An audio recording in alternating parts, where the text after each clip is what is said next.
Welcome to this explainer. Today, we're diving into something that's quite frankly wildly misunderstood: the huge disconnect between looking like you have money and actually having it. We live in a world that absolutely bombards us with images of what success is supposed to look like, usually heavily curated on Instagram, right? But as we go through today's material, we're going to see that true wealth, it's often completely invisible. It's really not about what you can aggressively show off. It's about what you can quietly sustain. So let's kick things off with a quick question. Just picture it. What does a millionaire look like? If I told you to imagine a room full of millionaires right now, your mind probably jumps straight to a movie scene. You're probably picturing tailored designer clothes, luxury watches catching the light, maybe some keys to a couple of exotic cars casually tossed on the table, and just enough expensive jewelry to literally blind you. We are so deeply conditioned to associate having money with, well, showing off money. Okay, let's shatter that stereotype right out of the gate. What if I told you that in that hypothetical room of millionaires, the person rocking a basic $30 t-shirt actually has significantly more money than the guy suffocating in a $3,000 designer jacket? Or what if the person driving an incredibly reliable 10-year-old Toyota has a massively larger investment portfolio than the guy revving the engine of a brand new Lamborghini?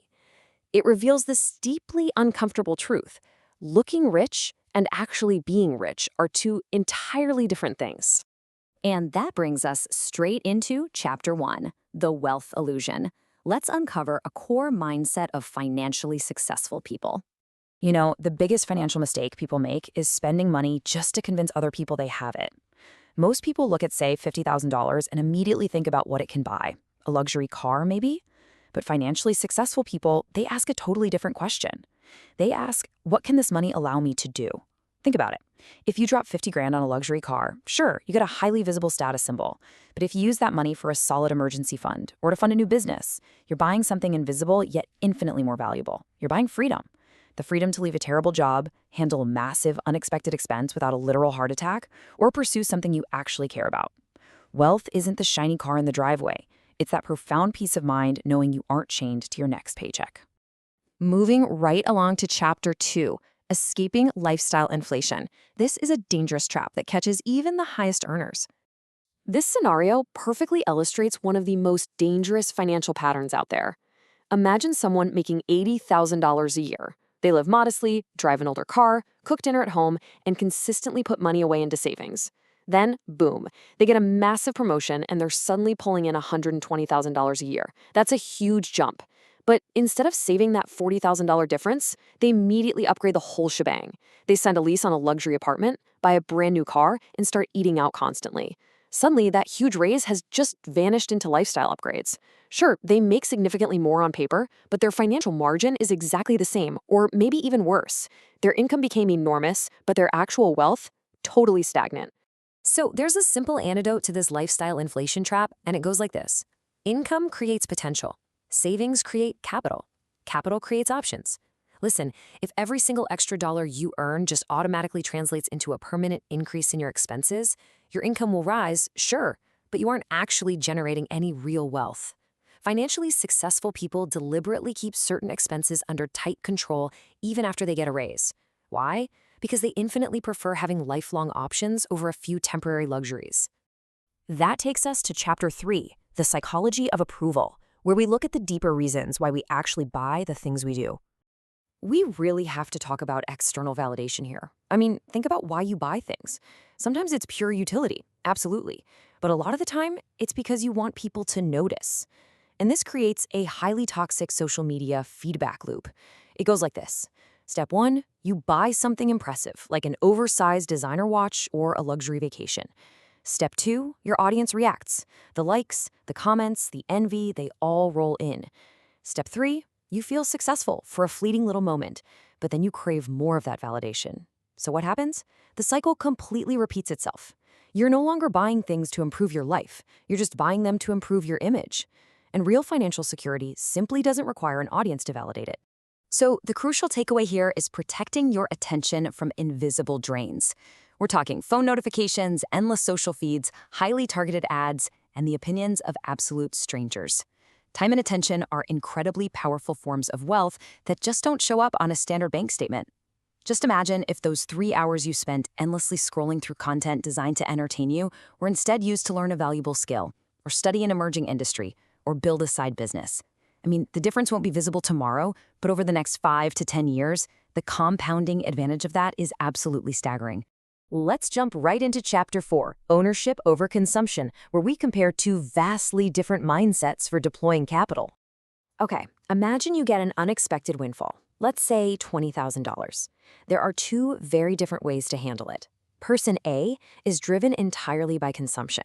They take a luxury vacation, upgrade literally all their electronics, and buy a bunch of new clothes. The money creates some fun, temporary experiences and a lot of depreciating possessions. But then, it's gone forever. Person B, on the other hand, is driven by ownership. They take that same 20 grand and they buy stocks, invest in real estate, or acquire business assets. The wealthy mindset constantly asks, what can I buy today that will actually work for me later?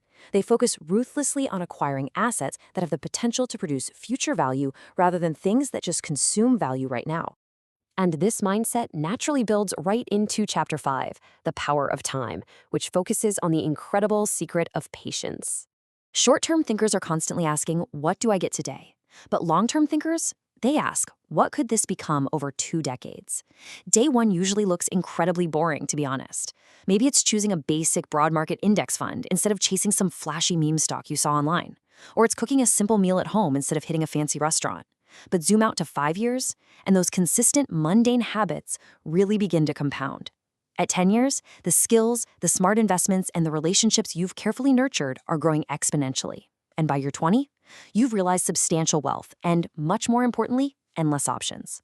Wealthy people just don't need every financial decision to feel exciting. They just need the overall trajectory to be correct. Which brings us to our final core concept today in Chapter 6, Invisible Wealth, the ultimate paradox of money. This really hits on the core dichotomy of this entire explainer. Looking rich requires constant, exhausting spending. It always asks, what will people think? And focuses heavily on shiny possessions. Being wealthy, however, requires immense personal discipline. It asks, what will this do to my future? And focuses purely on true ownership. The wild paradox here is that the person trying the absolute hardest to look wealthy is often the most financially fragile. Think about a massive, beautiful house that's secretly creating enormous financial pressure, sleepless nights, and stress. It's actually doing the exact opposite of what everyone assumes it's doing. Simply put, don't confuse expensive things with actual wealth. Notice what's missing when you pass a truly wealthy person on the street. You can't see their fully funded emergency fund. You can't see their complete lack of consumer debt. But these are the real underlying metrics of financial strength.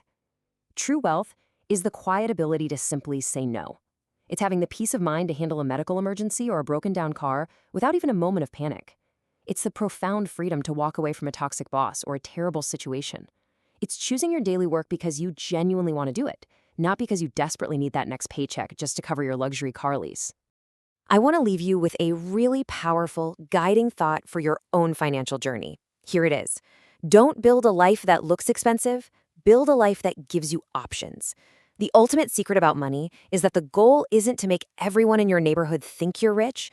The true goal is to reach a point in your life where you genuinely do not care whether they think you are or not. So, as we wrap up this explainer, I want to leave you with one lingering question to really challenge yourself. Are you spending your life trying to look rich, or are you quietly building the invisible assets that will actually buy your freedom? Take a hard look at your spending habits this week and ask yourself which path you're really on. Thanks so much for joining me for this explainer, and keep building for your future.